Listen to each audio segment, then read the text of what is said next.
मैं नवीन कुमार आप सभी का स्वागत करता हूं हमारे एन के सर विद्यापीठ यूट्यूब चैनल पर। तो बच्चों, क्लास 12 बायोलॉजी का चैप्टर नंबर 1 है हमारा पुष्पी पादपों में लैंगिक जनन दोस्तों। तो देखिए दोस्तों, हमने इस पार्ट को लगभग कंप्लीट कर लिया है दोस्तों, क्योंकि दोस्तों हमने अब हमारी जो हेडिंग है वो है हमारी परागकण दोस्तों। इससे पहले जो भी हमारा चैप्टर था वो हमने कंप्लीट कर लिया है। इसमें भी दोस्तों मैंने आपको स्वपरागण और परपरागण के बारे में बता दिया है। अब बात आती है दोस्तों, जो हमारा परागण होता है इसमें जो अजैवीय कारक होते हैं दोस्तों, जैसे कि दोस्तों वायु, जल और जैवीय कारक होते हैं, उनको पढ़ाने वाले हैं। और हमने इसमें स्वपरागण तो पढ़ ही लिया था दोस्तों। जैसे मैंने आपको कल डायग्राम बनाकर दिखाया था कि परागण दोस्तों दो प्रकार का होता है। एक तो स्वपरागण होता है बच्चों, और एक होता है हमारा परपरागण दोस्तों। ओके, परपरागण और स्वपरागण दोस्तों, ये भी मैंने आपको बताया था कि ये दो प्रकार का होता है। एक तो बताया था मैंने आपको ऑटोगैमी, और एक बताया था बच्चों मैंने आपके लिए जीटोनोगैमी। ठीक है बच्चों, देखिए इसको बोलते हैं स्वयुग्मन और इसको बोलते हैं सजात पुष्पी परागण दोस्तों। ठीक है ना, इसको क्या बोलते थे? ऑटोगैमी को स्वयुग्मन और जीटोनोगैमी को बोलते थे दोस्तों हम क्या? सजात पुष्पी परागण दोस्तों। अब बात आती है इसको भी दोस्तों मैंने आपको दो भागों में बताया था। एक था दोस्तों हमारा अजैवीय, ओके दोस्तों, और दूसरा होता है जैवीय।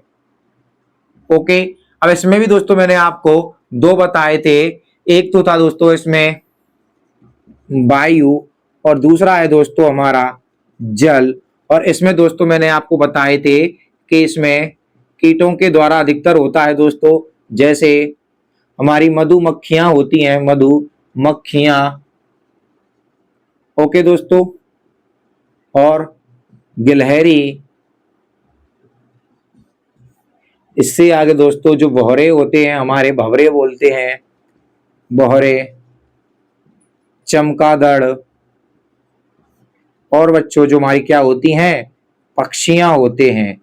इन सभी के द्वारा दोस्तों क्या होता है? हमारा परपरागण होता है दोस्तों। इसमें भी दोस्तों जो हमारा जैविक है ये 80% होता है, और इसमें भी दोस्तों सबसे ज्यादा मधुमक्खियों के द्वारा 80% किया जाता है दोस्तों। ठीक है ना, मतलब इसमें दोस्तों 20% होगा, इसमें 80 होगा, और इन कीटों में भी दोस्तों सबसे ज्यादा मधुमक्खी 80% करती हैं दोस्तों। तो देखिए हमने कल आपको ये बता दिया था दोस्तों कि ये क्या होते हैं और ये क्या होते हैं दोस्तों। ठीक है ना, यानी कि स्वपरागण हमारा कंप्लीट हो चुका था। अब बारी आती है दोस्तों हमारी किसकी? अजैवीय कारकों की दोस्तों, या अजैवीय अभिकर्मकों की दोस्तों। तो चलिए इसको पढ़ना प्रारंभ करते हैं दोस्तों। फर्स्ट है हमारी वायु की दोस्तों। तो देखिए इसको साफ करते हैं फिर पढ़ते हैं दोस्तों। चलो देखिए, पहली हेडिंग है हमारी कि वायु के द्वारा परागण होना दोस्तों। तो देखिए दोस्तों, जो परागण होते हैं हमारे, ठीक है ना, अजैवीय कारकों में वायु के द्वारा दोस्तों अधिकतर सामान्य परागण दोस्तों किसमें किया जाता है? हमारा घास में किया जाता है, क्योंकि हेडिंग दोस्तों हमारी ये वाली है। तो देखिए दोस्तों कि वायु से सर्वाधिक यानी सर्वदा दोस्तों, ठीक है ना, किसमें किया जाता है? जो घास का होता है पौधा, उसमें सर्वाधिक परागण होता है दोस्तों। ठीक है ना, क्या होता है? सर्वाधिक परागण होता है। और देखिए दोस्तों इसमें क्या होगा कि जो ये परागण तो होता है दोस्तों, परंतु इसके जो परागकण हैं हमारे, परागकण दोस्तों, ठीक है ना, क्या है? परागकण चिपचिपे रहित होते हैं बच्चों। ठीक है ना, क्या होते हैं? चिपचिपे रहित होते हैं, अर्थात इस पर दोस्तों पोलिन किट नहीं पाया जाता है। और दोस्तों मैंने आपको बता दिया है पहले कि पोलिन किट क्या होता है। ये दोस्तों एक चिपचिपा पदार्थ होता है जिसमें सुगंधित होती है, जिससे कीट क्या होते हैं? आकर्षित होते हैं, जिससे उसके पैरों में ये चिपक जाता है दोस्तों। ठीक है ना, क्या? हमारे परागकण दोस्तों। अब देखिए चिपचिपे रहित होते हैं, शुष्क होते हैं, ठीक है ना, हल्के होते हैं दोस्तों बहुत, और दोस्तों असंख्य होते हैं। क्या होते हैं दोस्तों? असंख्य होते हैं। क्यों होते हैं दोस्तों? क्योंकि वायु के द्वारा जो परागण होता है दोस्तों, वायु परागण जो होता है, आप समझ ही रहे होंगे दोस्तों कि वायु के द्वारा होने वाले परागण को वायु परागण कहते हैं। तो इसमें क्या होता है दोस्तों, जो हमारे परागकण होते हैं, ऐसा नहीं है कि ये डायरेक्ट ही दोस्तों क्या होंगे, वायु के द्वारा पुष्प की वर्तिकाग्र पर पहुंच जाएंगे। नहीं, ये केवल दोस्तों संयोग ही कैसी हो सकती है कि भाई मान लीजिए कि 1000 पुष्प, जो 1000 परागकण है हमारे, जैसे दोस्तों मैं आपको बता दूं 1000 हमारे क्या हैं, परागकण हैं, जिसमें से दोस्तों केवल एक ही क्या होगा, वर्तिकाग्र पर पहुंचेगा। ओके, किस पर पहुंचेगा, पुष्प की वर्तिकाग्र पर पहुंचेगा। अर्थात दोस्तों हम कह सकते हैं 99 परागकण हमारे नष्ट हो जाते हैं, वेस्ट हो जाते हैं, या किसी कारणवश ये वर्तिकाग्र पर नहीं पहुंच पाते हैं। तो आपको समझ में आया कि नहीं आया कि जो वायु के द्वारा परागण होता है बच्चों, उसमें असंख्य तो हमको क्या चाहिए, परागकण चाहिए, क्योंकि संयोग की क्रिया के द्वारा ही दोस्तों क्या हो सकता है, ये वर्तिकाग्र पर पहुंच सकते हैं, किसकी, पुष्प की। जैसे मैंने आपको बताया ना कि वर्तिकाग्र किस प्रकार से होती है। जैसे दोस्तों ये क्या है, हमारी वर्तिकाग्र है। ओके, ये क्या है दोस्तों, हमारी वर्तिकाग्र है। ये अंडाशय तो होता है, यहाँ पुष्प होता है दोस्तों, ये ठीक है ना। अब ये क्या है, हमारा अंडाशय है दोस्तों, ठीक है। ये वर्तिका है हमारी, और ये क्या है, वर्तिकाग्र है। ओके बच्चों, तो इस पर पहुंचने की जो क्रिया है दोस्तों, किसकी, परागकणों की, बहुत ही कम होती है। यानी कि जो नाम मात्र मतलब लाखों ये क्या करेंगे दोस्तों, परागकण उत्पन्न करेंगे, तब जाके कुछ परागकण दोस्तों क्या होगा, इन पर पहुंचेंगे। क्यों? क्योंकि वायु जो होती है दोस्तों कभी अपनी दिशा चेंज करती रहती है, कभी तो इधर बहेगी, कभी इधर बहेगी दोस्तों। तो हम कह सकते हैं कि जो परागकण हैं ये निश्चित रूप से वर्तिकाग्र पर नहीं पहुंच पाएंगे, जिसके कारण क्या होगा कि इसके जो परागकणों की संख्या है वो कम हो जाएगी। तो आई बात समझ में, ये शुष्क होते हैं, ये हल्के होते हैं, ठीक है ना, जिससे ये वायु के साथ उड़ सके दोस्तों, ठीक है ना। जब कोई चीज हल्की होगी तभी तो ये उड़ेंगे, और ये चिपचिपे रहित होते हैं, अर्थात ये चिपचिपे नहीं होते हैं। अगर ये चिपचिपे होंगे तो किसी स्थान पर जाकर ये चिपक जाते हैं, जिसके कारण क्या होता है कि ये दूसरी जगह नहीं पहुंच पाते हैं। चलो इसके बाद बताते हैं दोस्तों, जो ये परागकण होते हैं हमारे, परागकण दोस्तों, ठीक है ना, ये कैसे होते हैं, हमारे अनावृत होते हैं। सॉरी, परागकण नहीं दोस्तों, परागकण, परागकोश बच्चों, ठीक है ना। परागकोश तो आप जानते ही हैं क्या होते हैं हमारे, जैसे ये वर्तिकाग्र है, इधर ये आपके क्या है, पुतंतु यानी कि पुंकेसर होता है दोस्तों, ठीक है ना। तो ये क्या है, हमारा परागकोश है। क्या है बच्चों, परागकोश है। तो ये किस प्रकार के होते हैं, अनावृत प्रकार के होते हैं, अर्थात दोस्तों कह सकते हैं ये खुले होते हैं हमेशा, ठीक है ना, अधिकतर ये खुले रहते हैं, जिससे क्या होता है, इसमें से दोस्तों हमारे क्या लिखेंगे, परागकण बाहर निकल जाएंगे। परागकण दोस्तों क्या लिखेंगे, बाहर निकल जाते हैं, और वायु के द्वारा दोस्तों क्या करते हैं, ये बह जाते हैं, और वर्तिकाग्र पर पहुंचने की संभावना बनती है दोस्तों। आई बात के नहीं, बात आज समझ में आई, बताओ आपको कुछ उम्मीद कर रहा हूं कि आप समझ गए होंगे कि वायु के द्वारा किस प्रकार से परागण होता है। चलो थोड़ा सा पानी पीते हैं।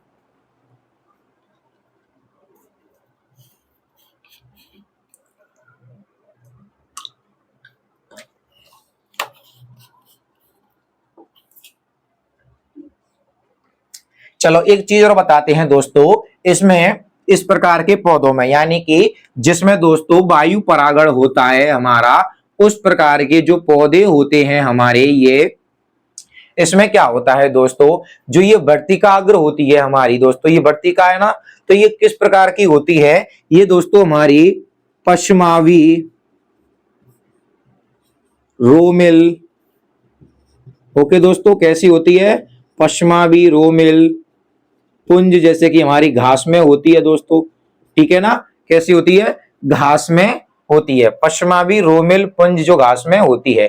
और भी हमारे जो ब्रश घास होती है, ठीक है ना, उसमें भी क्या होती है दोस्तों, ये किस प्रकार की होती है, पश्चिमावी। अर्थात दोस्तों जैसे हमारा ये क्या है, एक पेड़ है, वो किसका है दोस्तों, हमारा बाजरे का पेड़ जो होता है दोस्तों, कुछ इस प्रकार से होता है। ओके, इसमें क्या होता है कि आपने देखा होगा कि इस प्रकार से दोस्तों एक फल लगा रहता है, सॉरी दोस्तों मक्के का, किसका है दोस्तों, ये हमारा मक्का है, ठीक है ना। तो मक्का में दोस्तों आपने देखा होगा इधर तो मक्का होती है, जो फल होता है इसका बीजांड होता है, परंतु उसमें से दोस्तों आपने देखे होंगे इस प्रकार से रोमेल या पश्माव दोस्तों बाहर निकले रहते हैं, रहते हैं कि नहीं रहते हैं, तो इसी को ही बोलते हैं पश्मावी। ओके, क्या होते हैं दोस्तों, ये पश्मावी होते हैं, जिसके द्वारा क्या होता है, ये वायु में मौजूद हमारे परागकण जो होते हैं, इनको जो घूमते रहते हैं, इनको क्या करते हैं, ये पकड़ लेते हैं। क्या करते हैं बच्चों, ये जो पश्माव होते हैं किसमें, हमारे मक्के के पौधे में, तो इनको ये परागकणों को क्या करेगी, पकड़ेगी, ठीक है ना। तो आई बात की नहीं बात समझ में। और ध्यान देना दोस्तों कि सबसे बड़ी जो वर्तिकाग्र होती है दोस्तों, वो मक्के की ही होती है। किसकी होती है दोस्तों, मक्के की होती है सबसे बड़ी वर्तिकाग्र, सबसे बड़ी वर्तिकाग्र मक्के की होती है। ओके, किसमें, वायु परागित वाले पुष्पों में, ठीक है ना, यानी पौधों में। आई बात के नहीं आई समझ, बताओ आपको। और देखिए दोस्तों, इसमें जो हमारा अंडाशय वाला जो फल रहता है, जो अंडाशय रहता है दोस्तों, ठीक है ना, वो एक ही बीज में दोस्तों, यानी कि एक बीजांड पाया जाता है इसमें। बीजांड तो दोस्तों एक ही पाया जाता है, जैसे हमारी मक्का होती है, उसके अंदर आपने कभी मक्का खाई होगी दोस्तों, तो ये लंबा क्या पाया जाता है, हमारा बीजांड पाया जाता है, परंतु दोस्तों इसके ऊपर पुष्प क्रम में काफी सारे पुष्प ग्रंथ पाए जाते हैं। जैसे आपने देखा होगा वो फल होते हैं इसके, क्या होते हैं बच्चों, फल होता है कि नहीं होता है इसके ऊपर, इस प्रकार से।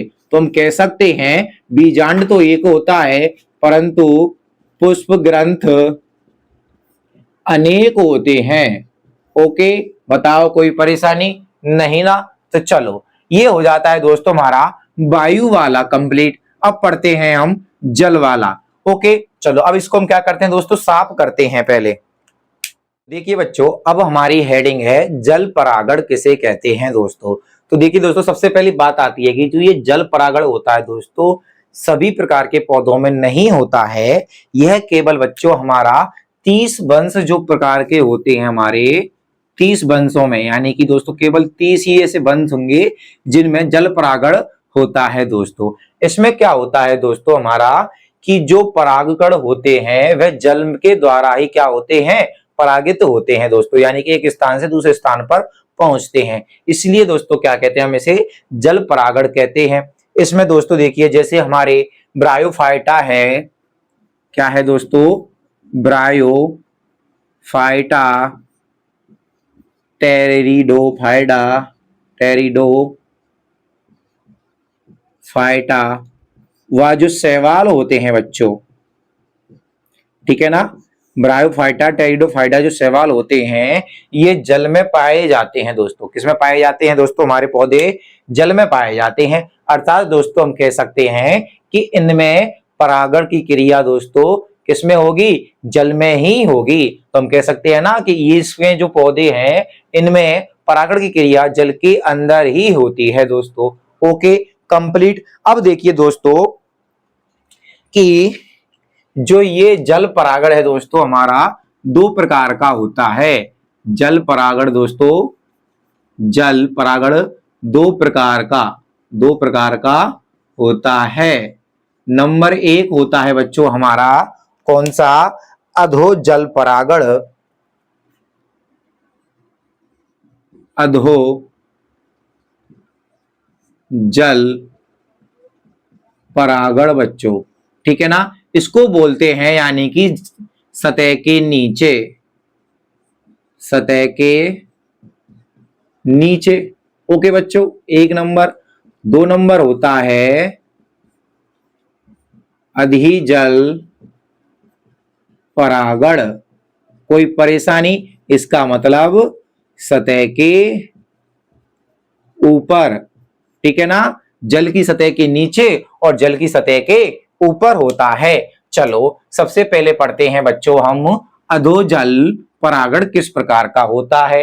तो देखिए बच्चों, इसमें क्या होता है, जैसे हमारे नदी तालाब होते हैं या जो पौधे होते हैं, सॉरी, जो भी हमारे स्थान पर क्या होता है बच्चों, जल होता है, उसके अंदर ये पौधे पाए जाते हैं।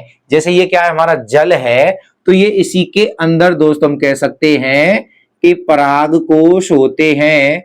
परागकोश व इधर ही क्या होंगे दोस्तों, वर्तिकाग्र उपस्थित होगी, यानी कि पौधे के अंदर ही दोस्तों, यानी जल के अंदर ही वर्तिकाग्र होगी और जल के अंदर ही दोस्तों क्या होंगे, हमारे परागकोश से परागकण निकलेंगे। क्या निकलेंगे, परागकण। बताइए, ठीक है ना। तो हम कह सकते हैं बच्चों कि अधोजल परागण में वर्तिकाग्र और परागकोश जल के अंदर ही, यानी जल की सतह के नीचे ही रहते हैं, जिसमें वर्तिकाग्र किसके अंदर रहती है दोस्तों, इसके जल के अंदर, और परागकण दोस्तों इसमें तैरते हुए रहते हैं। जब क्या करते हैं दोस्तों, जल के अंदर क्या करेंगे, तैरते रहेंगे, क्योंकि परागकण का क्या होता है, जो घनत्व होता है वे जल के घनत्व से कम होता है, जिसके आधार से बराबर होता है, जिससे क्या होता है कि ये आसानी से इसके अंदर क्या करते हैं, तैर सकते हैं। जब ये यहां से तैर कर वर्तिकाग्र पर पहुंच जाएंगे तो ये परागित हो जाते हैं बच्चों। क्या होंगे, हमारे परागित हो जाते हैं। जैसे हमारी समुद्री घास होती है बच्चों, समुद्री घास होती है, जिसे हम सिग्रासेस कहते हैं। क्या कहते हैं, सिग्रासेस कहते हैं बच्चों, ठीक है ना। क्या कहते हैं, सिग्रासेस। और जैसे हमारा हाइड्रीजिला होता है, हाइड्रिया, हाइड्रिया, हाइड्रीजिया दोस्तों, ठीक है ना। ये इस प्रकार के पौधों में दोस्तों क्या होता है, हमारा अधोजल परागण पाया जाता है। कंप्लीट। अब देखते हैं बच्चों अधिजल परागण। इसमें क्या होता है दोस्तों, जैसे ये हमारी जल की सतह होती है बच्चों, ठीक है। इसमें क्या होता है, जो हमारी वर्तिकाग्र होती है दोस्तों, वर्तिकाग्र यानी कि दोस्तों पुष्प का मादा भाग, ओके बच्चों, पुष्प का मादा भाग, जैसे ये मृदा है लास्ट की, ये मृदा होती है और ये हमारा जल है। तो इसमें क्या होता है दोस्तों, जो ये पुष्प होते हैं हमारे, कौन से, मादा जननांग होते हैं, ये काफी बड़े हो जाते हैं, ठीक है ना। क्या होते हैं दोस्तों, ये काफी बड़े हो जाते हैं और जल की सतह से ऊपर निकल आते हैं, जैसे आपको इसमें दिखाई दे रहा है, ठीक है ना। अब इस स्थान पर दोस्तों हमारी क्या होती है, वर्तिकाग्र होती है। क्या है, वर्तिकाग्र है।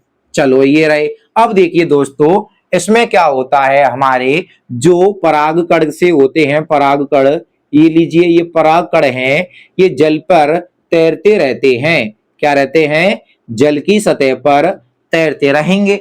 अब तैरते रहेंगे तो कुछ संयोग से दोस्तों क्या होता है, इस वर्तिकाग्र पर पहुंच जाते हैं और पुष्प से, यानी कि वर्तिकाग्र द्वारा क्या होते हैं, पहचान लिए जाते हैं कि ये एक ही स्पीसीज के हैं, यानी कि हमारी ही प्रजाति के हैं। तो ये क्या करती है, इससे परागित हो जाती है। बताओ कोई प्रॉब्लम आई क्या बच्चों आपको, नहीं ना। इसमें तैरते रहते हैं और इसमें दोस्तों जो हमारे वे रहते हैं, क्या, परागकण, वे फीते समान बन जाते हैं, जिससे वो आसानी से तैर सकते हैं। बताओ कोई प्रॉब्लम है क्या, नहीं ना। तो आपने पढ़ लिया अधोजल और अधिजल परागण दोस्तों, ठीक है ना। इसमें क्या होता है, जो मादा मादा भाग होता है वह जल की सतह से ऊपर आ जाता है, जैसे कि आपको दिखाई दे रहा है, ये जलते ऊपर आ जाते हैं, परागण इसकी सतह पर तैरते रहते हैं और संयोग वजह से इससे परागित हो जाते हैं। बताओ कोई परेशानी, नहीं। तो देखिए दोस्तों, जल परागण हमारा यहाँ पर ये क्या होता है, कंप्लीट हो जाता है, अर्थात दोस्तों अजैवीय कारक हमारे इस स्थान पर कंप्लीट हो जाते हैं। अब पढ़ते हैं बच्चों हम जैवीय कारकों के बारे में।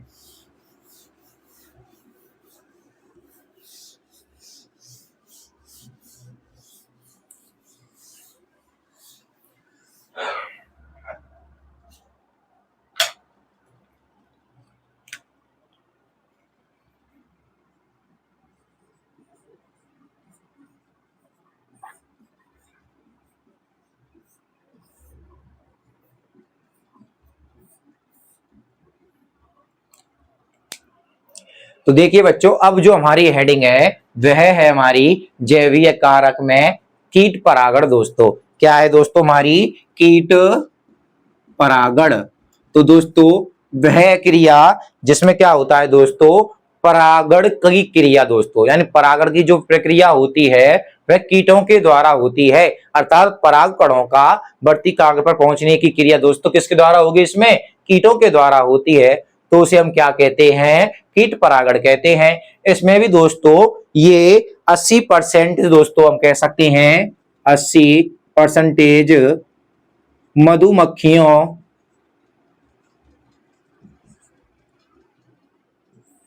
मक्खियों के द्वारा होता है। किसके द्वारा होता है दोस्तों?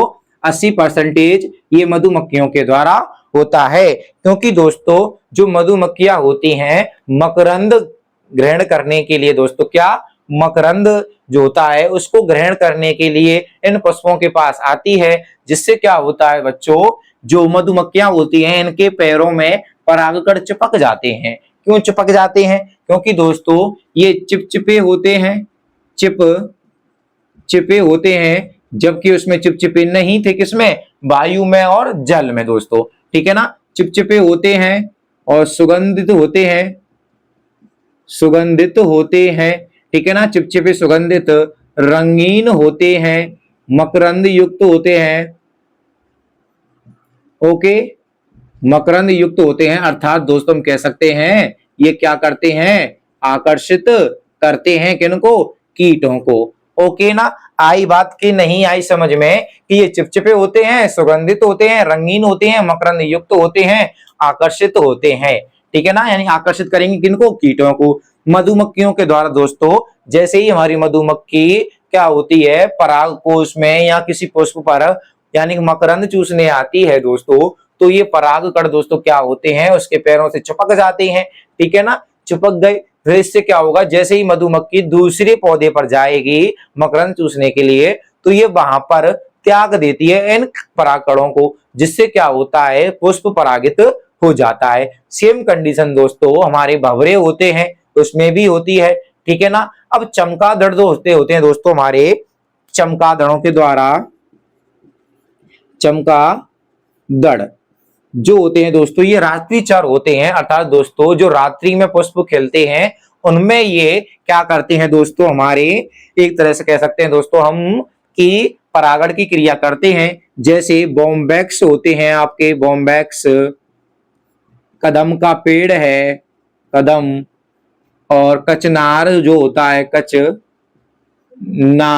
ठीक है ना। बॉम्बैक्स, कदम, कचनार में क्या होता है दोस्तों? चमगादड़ के द्वारा परागण होता है। बताओ आई बात के नहीं आई समझ में आपको? और देखिए दोस्तों जो सर्प होते हैं हमारे, सर्प होते हैं वे एरिसिया में करते हैं बच्चों। किसमें करते हैं? एरिसिया में करते हैं। और जो घोंगे होते हैं हमारे, घोंगे, ये दोस्तों हमारे कोलोकेशिया, कोलोकेशिया नामक पौधों में करते हैं। और देखिए बच्चों जो हमारी गिलहरी होती है वह हमारी गुलमोहर